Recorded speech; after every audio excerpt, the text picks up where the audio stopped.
There's a man sitting in his car right now. Engine off, lights off. He can't go inside his own house. Not because he is locked out, but because he knows what he is. And walking through that door means facing a woman who has no idea who she married. This is his story, and he asked us to tell it. He had everything society tells a man to want: a wife, two beautiful children, a home, stability. But somewhere along the way, he convinced himself that having everything wasn't enough, that love could be divided, that loyalty was optional. For nearly 10 years, he maintained a second relationship, a woman who knew about his wife and stayed anyway. And beyond her, a rotation of other women, different faces, different stories, same pattern. He never called it cheating, he called it living. But life has a way of sending you exactly what you've been given, just wrapped differently. Then she came along. She wasn't like the others. There was something about her that got under his skin in a way he wasn't prepared for. He fell, genuinely, deeply fell, before he knew her full story. What he didn't know was that she had lived her life on her own terms. No strings, no loyalty to one person. Sound familiar?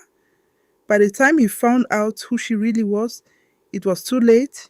He was in love. And love, real love, even when it's complicated and messy and built on the wrong foundation, it still hurts the same. Then came the night that broke him. They were at a party together. His girl, his world, his pride. He noticed she had been gone too long. The kind of too long that makes your stomach shift before your brain catches up.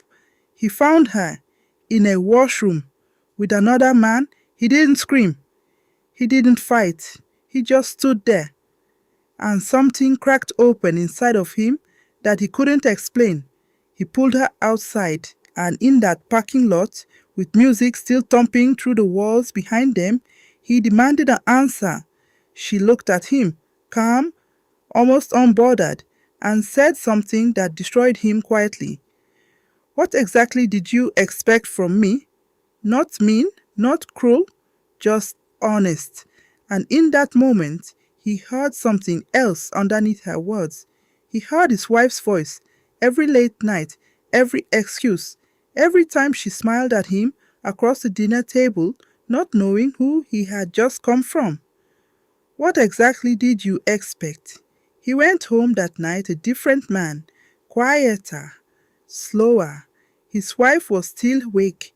She had that look she sometimes got, the one he always dismissed as her being tired. But this time he really looked at her, and she looked back. She didn't say much at first, but she placed her phone on the table, screen up.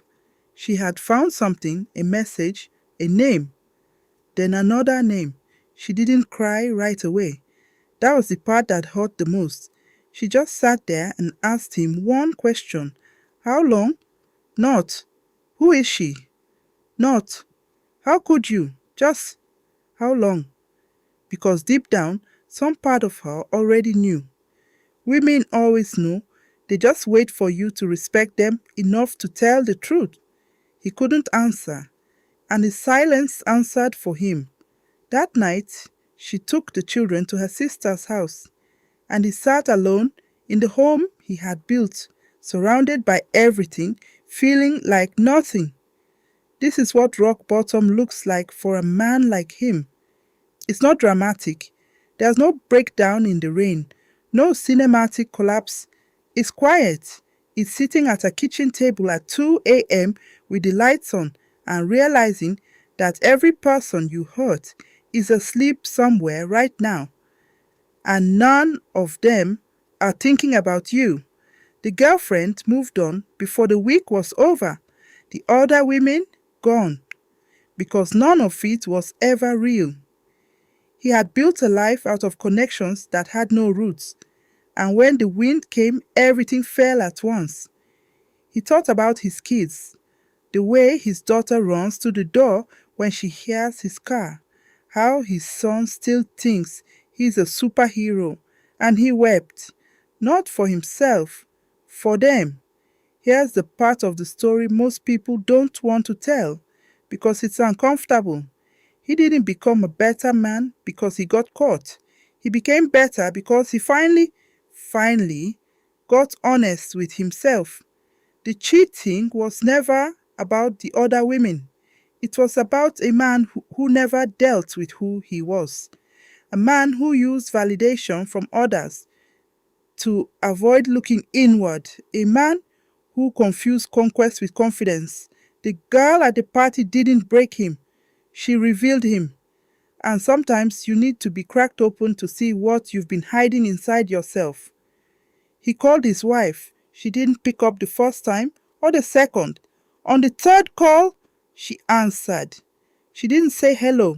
She just listened. And he talked, really talked, for the first time in years. Is this karma? Maybe. But karma isn't punishment. Karma is a mirror. It shows you what you've been putting into the